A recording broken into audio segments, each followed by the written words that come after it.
Veja os destaques do programa de hoje. Mais uma cidade do interior do estado recebe o programa Justiça Educacional. Cadeia de Itaguaru é tema de discussão entre autoridades. Conheça como é o trabalho da equipe do Justiça Terapêutica.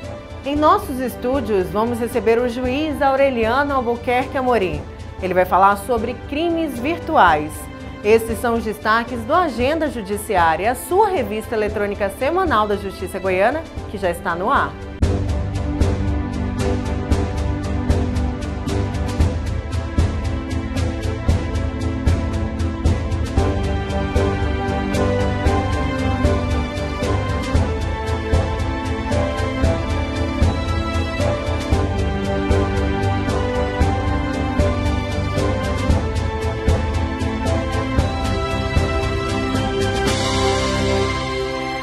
O programa Justiça Educacional foi até a cidade de Santa Cruz de Goiás. Confira como foi a visita. O presidente do Tribunal de Justiça do Estado de Goiás, desembargador Ney Teres de Paula, e a coordenadora do Núcleo de Responsabilidade Social e Ambiental do Tribunal de Justiça, Camila Nina, estiveram no Fórum de Santa Cruz de Goiás para o lançamento do programa Justiça Educacional. Eu considero que hoje renovei minhas energias aqui, do ponto de vista espiritual, emocional, com esse encontro com as crianças, os adolescentes. Santa Cruz de Goiás tem todo um simbolismo, uma das comarcas mais antigas, né, das primeiras, e uma nova geração.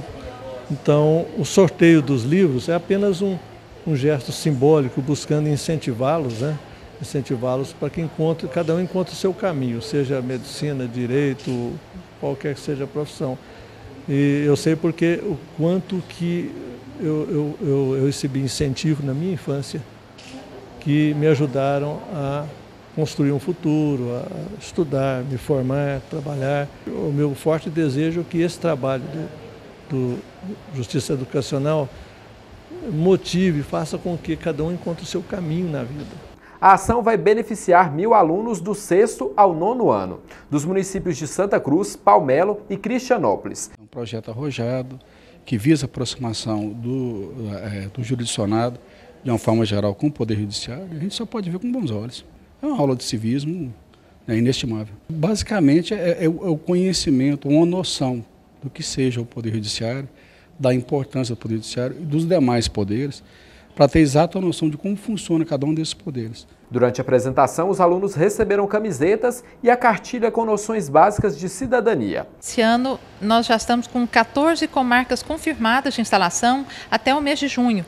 E esse já é a 5ª instalação desse ano. A aceitação tem sido muito grande por parte das escolas, dos diretores, dos juízes e principalmente das crianças. Elas gostam, ficam sensibilizadas e têm muito interesse normalmente pelo material que é dado e trabalhado. Santa Cruz tem um sabor especial, porque foi a região que eu sempre trabalhei. Inclusive, nos plantões, quando a gente ficava de plantão na região judiciária, eu cheguei a responder por Santa Cruz. Então, tem um significado especial estar aqui hoje. E o juiz vai trabalhar Cristianópolis e Palmelo também. A diretora de uma das escolas que vai participar do projeto destaca a importância do Justiça Educacional. Eles vão estar desenvolvendo uma consciência, né, de aprendizado, justiça e escola junto, onde que eles vão estar aprendendo, né, noções de cidadania, de deveres, de direito, junto com o judiciário, né, convivendo na escola, um aprendizado junto. A integração escola e justiça. O presidente do Judiciário Goiano, desembargador Ney Teres de Paula, visitou o canteiro de obras do novo Fórum de Santa Cruz.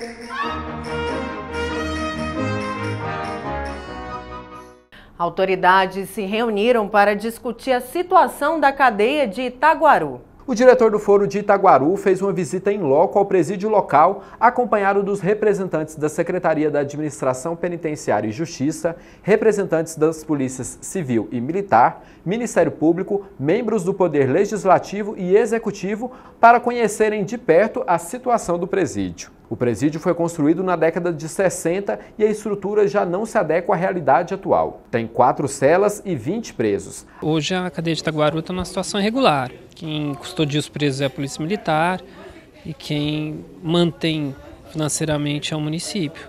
De qualquer forma, são 2 órgãos que não deveriam ter essas atribuições, de fato não tem na lei. Nós temos um processo judicial que já foi sentenciado, mas ainda encontra-se em grau de recurso, que determina que a Sapejus assuma a titularidade da cadeia um prazo de 1 ano após o trânsito em julgado. Mas antecipando o trânsito em julgado desse processo, nós convidamos todo mundo que é direto ou indiretamente interessado. Eu tive a resposta efetiva, vieram todos os representantes e dessa reunião a gente já saiu com um início de solução para que a Sapejus e os municípios firmem uma parceria para solucionar a questão da titularidade aqui, da condução da execução penal da comarca. A falta de agentes prisionais dificultam os trabalhos da PM, que fica responsável pela segurança do local. Nós temos 3 presídios sob a nossa responsabilidade, a 39ª Companhia Independente. E uma dificuldade que nós estamos enfrentando é o efetivo que nós temos que demandar para fazer a guarda desses presídios.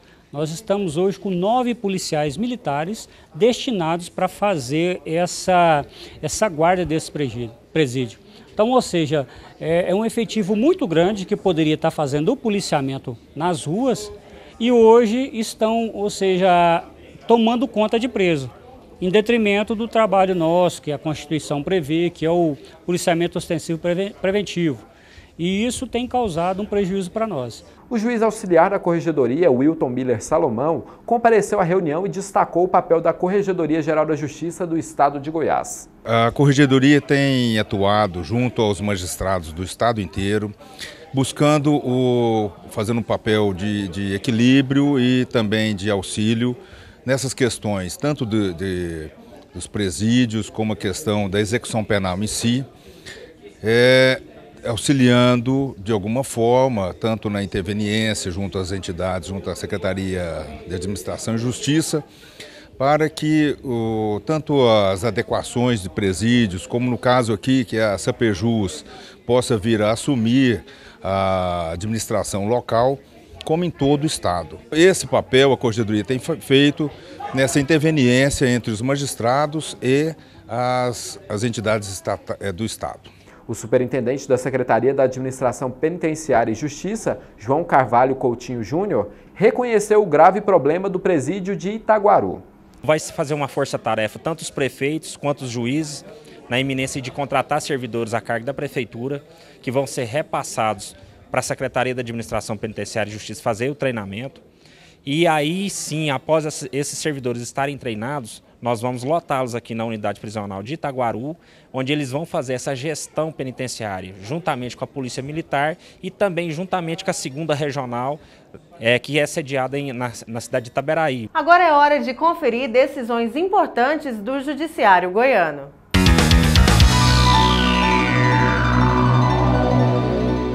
Juíza de Goianésia decreta prisão preventiva a médico que abusava de pacientes. A juíza Lorena Cristina Aragão Rosa, da comarca de Goianésia, decretou a prisão preventiva de médico que se aproveitava do posto de ginecologista para abusar sexualmente de pacientes. Ele tem dupla nacionalidade, boliviana e brasileira, mas é registrado no Conselho Regional de Medicina de Goiás. O caso corre em segredo de justiça. Cliente que comprou carro usado com defeito será restituído e indenizado. O primeiro juiz da primeira vara civil, Márcio de Castro Molinari, determinou que um homem seja restituído pelos valores gastos na compra de um carro de segunda mão com defeito. O cliente processou a revendedora, a concessionária, a montadora e o banco responsável pelo financiamento, que terão que ressarcir os prejuízos, os valores pagos e ainda pagar a indenização por danos morais.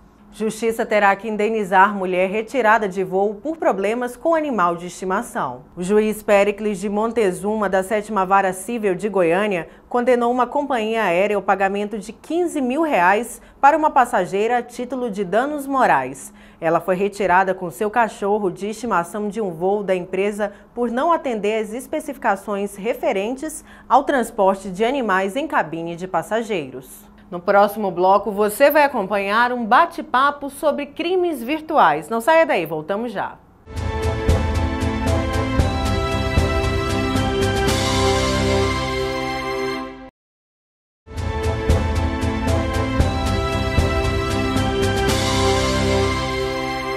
O Justiça em Foco de hoje recebe o Dr. Aureliano Albuquerque Amorim, juiz da 4ª Vara Cível de Goiânia. Ele vai falar sobre crimes virtuais. Agora já existe uma lei, a Lei Carolina Dickmann, para crimes virtuais. O que a lei mudou? Nós precisamos primeiro esclarecer que existem dois tipos de crime. Aquele que é crime comum, praticado pela internet, e os crimes de internet. Nós não temos até hoje uma legislação mais completa a respeito de crimes de internet. Nós temos já considerado como crime a invasão não autorizada de dispositivo, a colocação de sistemas que permitem o controle de longe de um computador. Qualquer pessoa que seja vítima de um criminoso desse pode, existe algum meio que ela possa procurar que facilmente o outro lado vai ser punido ou não? Existem brechas nessa lei ainda?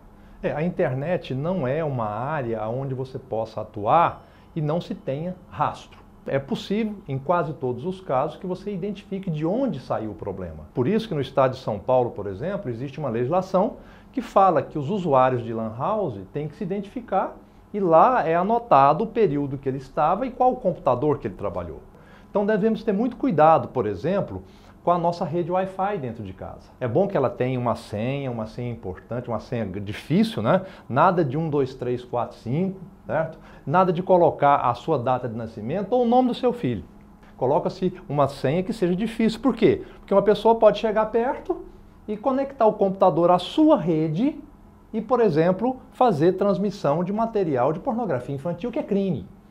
É crime ter pornografia infantil no computador, é crime transmitir e receber pornografia infantil. Vem uma investigação da Polícia Federal e descobre que saiu da sua casa. Então nós devemos ter muito cuidado com isso, porque isso pode gerar, sim, problemas muito graves. Falando dessas situações, ultimamente a gente vem vendo na mídia que muitas jovens têm expostas nas redes sociais, fotos nuas, vídeos íntimos, até mesmo em aplicativos para smartphones. Tem alguma lei específica para esses aplicativos, por exemplo? Não tem lei específica, né? O que pode acontecer nesse caso é a aplicação do Código Penal comum, crime cometido pela internet. Mas como nesse caso houve concordância com a filmagem, regra geral, né? A menos que a filmagem tenha sido feita às escondidas, né? A regra geral é que é feito com a concordância da pessoa. Não haveria crime. Poderia haver, quando muito, um ilícito civil, que a pessoa pede uma indenização em razão disso. Mas não haveria crime, porque não tem previsão legal específica a respeito disso.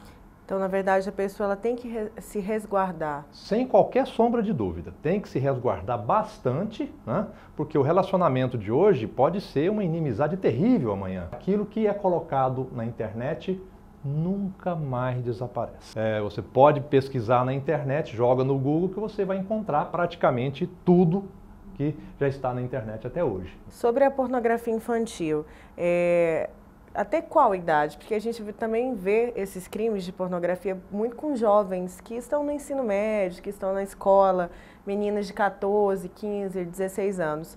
Até qual que é a idade? O Estatuto da Criança e Adolescente, né, fala que até 14 anos é criança, de 14 a menos de 18 anos adolescente. A pornografia infantil, ela pega abaixo dos 18 anos. Então, quanto mais nova, mais grave é. E é realmente uma situação terrível, mas ela vem, por incrível que pareça, caindo. É uma atitude que vem tendo, nós temos programas da Polícia Federal, inclusive o FBI, que fazem um rastreamento de arquivos que contêm pedofilia. Então é possível que a pessoa seja, de uma hora para outra, identificada e aí é presa, as penas são altas e, nesse caso, está tendo uma redução gradativa desse tipo de crime. Vamos falar um pouco sobre o Marco Civil, que foi aprovado pela Câmara, agora vai para a votação no Senado.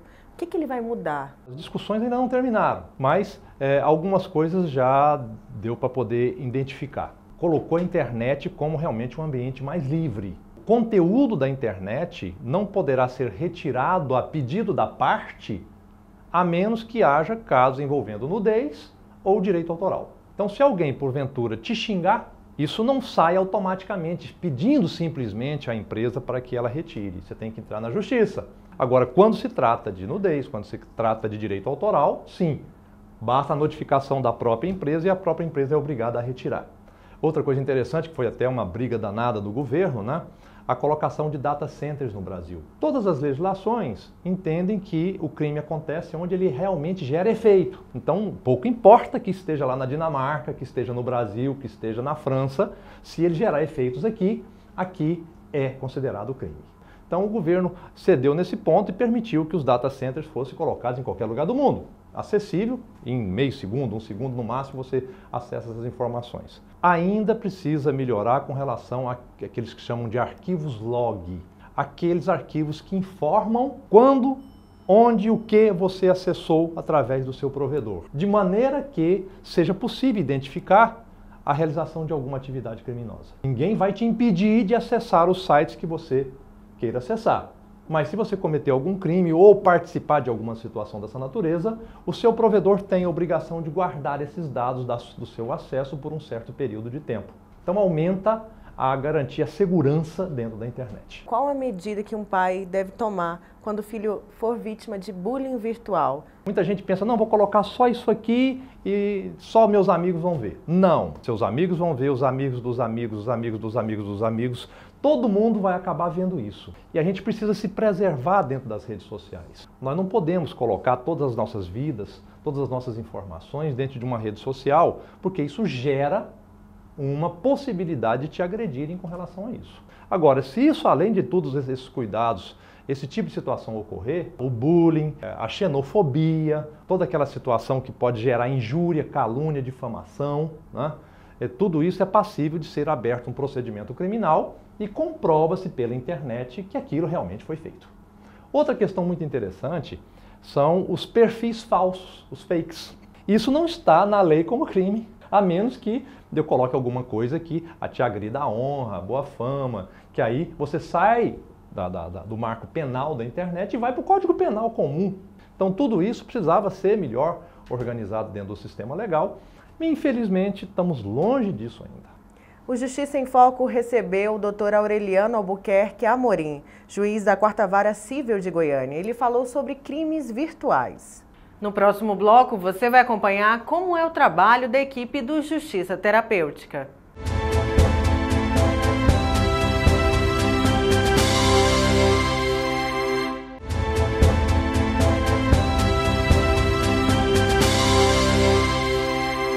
Agora você acompanha uma reportagem especial feita pelo repórter Giovanni Gomes sobre a equipe do Justiça Terapêutica. Oferecer atenção integral aos usuários e dependentes químicos. Esse é o principal objetivo do programa Justiça Terapêutica do Tribunal de Justiça do Estado de Goiás. Justiça Terapêutica é um programa do Poder Judiciário.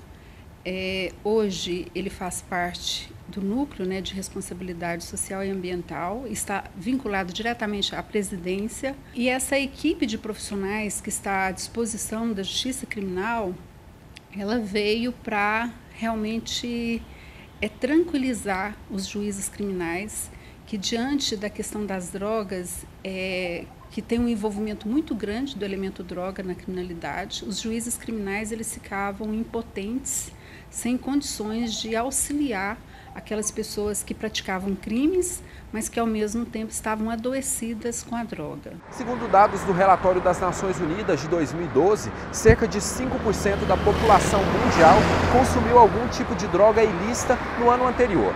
Em Goiás, são mais de 300 mil dependentes químicos. O programa Justiça Terapêutica, em atuação desde 2010, já atendeu mais de 1.000 usuários. Grande parte deles foram encaminhados por uma determinação judicial. Outros procuraram o serviço voluntariamente. Num passado não tão longínquo, no Brasil, o nosso sistema punitivo para o usuário e o traficante de droga, ele era genuinamente punitivo. Para o usuário, a legislação avançou e deixamos de adotar esse método puramente punitivo e passamos a adotar o chamado método terapêutico, baseado num princípio chamado princípio de política penal terapêutica. O que significa isso, política penal terapêutica? Que o dependente químico, certo? Ele é uma pessoa doente, ele tem que ser visto por nós da justiça como uma pessoa doente, certo? Uma pessoa que depende, que precisa de carinho, precisa de respeito, precisa de suporte dos familiares, certo? E acima de tudo, suporte do Estado, né? Vejam se o juiz simplesmente apenasse e mandasse para o presídio, como isso já aconteceu no passado. No dia a dia do processo, né, nas audiências de instrução, ao interrogar o acusado, eu formulo a ele a pergunta se ele é dependente químico. Quando ele diz que sim, eu indago, desdobro a pergunta, indagando se ele tem feito algum tratamento para se livrar do vício. E alguns dizem que sim, outros dizem que não, mas eu pergunto, você teria interesse em fazer um tratamento, né? E aí, manifestando esse interesse, né, respondendo positivamente, e aí, naturalmente, a gente faz o encaminhamento lá para a justiça terapêutica. O Justiça Terapêutica busca dar atenção ao usuário não como forma de tratamento, mas conscientizar das necessidades de buscar a ajuda de um profissional. A gente tenta trabalhar a questão da reflexão, da autonomia, né, desse participante na sua relação com a sua substância de consumo. Né, que pelo menos ele consiga perceber, né, como está essa relação, em que ponto ele se encontra, né, como é que está essa realidade do seu dia a dia, social, familiar. Então a gente tenta trazer isso para esses grupos, né, de uma forma reflexiva, de uma forma educativa. Em grupo, os participantes compartilham experiências, fazem desabafos e principalmente buscam motivação. Eu com 1 ano e pouco já aqui, o pessoal aqui montou um laudo, como eu estava participando, estava afinco no programa e me apresentou para o juiz. Foi onde que eu consegui sair do foragido que eu me encontrava, né? E hoje me encontro beleza em dias com a justiça. Aqui eu fiz uns 2 cursos pelo Tribunal de Justiça, que foi o grupo aqui que organizou para mim, que é a profissão que eu exerço hoje, né? E que é eletricista, já tenho 2 anos e pouco que eu trabalho nessa firma. E através desse programa que foi abrindo vários leques para mim, como mudança de comportamento, sobre o uso de drogas e diversas outras coisas. Eu venho percebendo relacionamento com família, que a gente acaba que vai afastando, né? A vida é um aprendizado, né? Cada dia que passa, você vai aprendendo mais coisas. Então, que por ter essa oportunidade de uma pessoa parar e te mostrar uma coisa, quem quiser abraçar vai mudando, né? O programa Justiça Terapêutica conta com o apoio do programa Amor Exigente. Ele recebe pessoas com dependência química que necessitam de ajuda para abandonar o vício, seja do álcool ou de drogas ilícitas. Somos parceiros, e daí a convite da doutora Maria Umbelina, quando ela assumiu a Justiça Terapêutica, e o nosso grupo, e nós oferecemos o que nós temos. Seria acolher as famílias e principalmente os jovens de pena alternativas. Porque se nós conseguimos trabalhar, se nós conseguimos tirar um jovem que esteja traficando e que ele deixe de traficar, e nós estamos ajudando a sociedade. E nós estamos evitando que ele ofereça para nossos entes queridos. E eles são, quer seja usuário ou seja traficante, e para nós em Amor Exigente, eles são imagem e semelhança de um poder superior, igual eu sou. Ele só está num caminho que não é legal. Mas ele é gente, ele merece respeito e nós acolhemos esses jovens. Esse rapaz já foi internado 5 vezes e luta contra as drogas. Tem 30 anos, meus irmãos, né, meus familiares, meus irmãos, primos, essas coisas, estão todos casados, com casa, com filhos, né? E eu tô solteiro ainda. Eu não tenho minha casa, eu não tenho nenhum bem, porque o último uso de droga que eu fiz, eu gastei tudo que eu tinha, né? Vendi carro, vendi moto, gastei a parte financeira, fiz contas em banco. Então, quer dizer, a droga, infelizmente, ela comeu uma parte da minha vida, né? Hoje, com 30 anos, era para mim estar casado, né? Às vezes ou não, mas bem profissionalmente, bem financeiramente, né? Infelizmente, a droga me jogou no fundo do poço, né? Me jogou lá no buraco. Foi difícil para minha família, porque foram Porque eu não fiquei só na maconha, eu usei químicos, né? Na época da mela, eu usei mela, depois usei cocaína e por último estava usando crack. Então, para eles era difícil, tentavam me ajudar, né? Só que às vezes no meu uso, às vezes eu não queria ajuda, né? Eu achava que o que os meus amigos falavam era melhor, né? E o que minha família queria, às vezes não era tão bom. Só um usuário entende o outro usuário. A família não entende, ela tenta entender, mas ela não entende. Mas é importante que ela aprenda a lidar com a gente, com a nossa doença, porque ela não vai embora nunca. Não existe um ex-dependente químico, é um dependente químico em recuperação. É uma coisa que a gente vai ter cura só quando a gente morrer. Naquele dia a gente não vai ter mais vontade de usar uma droga. Naquele dia a gente não vai precisar mais lutar. Fora isso, a luta é eterna, todos os dias. Então a família foi importante e é muito importante na questão de apoiar, principalmente no começo da caminhada, que é muito difícil. Que a gente perde os amigos que a gente tinha. Quando a gente decide ter uma nova caminhada, tudo tem que mudar. E isso engloba tudo mesmo. A única coisa que permanece é a família. Não há um período pré-estabelecido para o acompanhamento do programa. Os profissionais buscam os melhores mecanismos para que os participantes sintam-se motivados. O programa ele tem várias etapas, desde o acolhimento, né, até o encaminhamento dessa pessoa para a rede de tratamento. Então é um procedimento longo. Nossos profissionais, eles têm várias atividades, são vários os serviços que são disponibilizados para esse infrator, para que ele realmente compreenda que é portador de uma doença e que necessita de tratamento. Veja a agenda do Judiciário Goiano da próxima semana.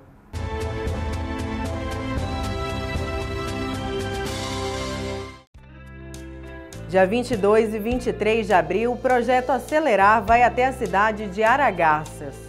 Dias 24 e 25 de abril, a cidade de Piranhas recebe o programa Acelerar. No dia 25, o projeto Justiça Educacional vai até a cidade de Bela Vista. Agora é hora de homenagear desembargadores e juízes do Judiciário Goiano que fazem aniversário na próxima semana. Suelenita Soares Correia, dia 19, comarca de Goiânia. Jair Xavier Ferro, dia 21, comarca de Goiânia. Parabéns a todos! Chega ao fim mais uma edição do Agenda Judiciária. Muito obrigada pela sua companhia. Uma feliz Páscoa a todos e até a próxima semana.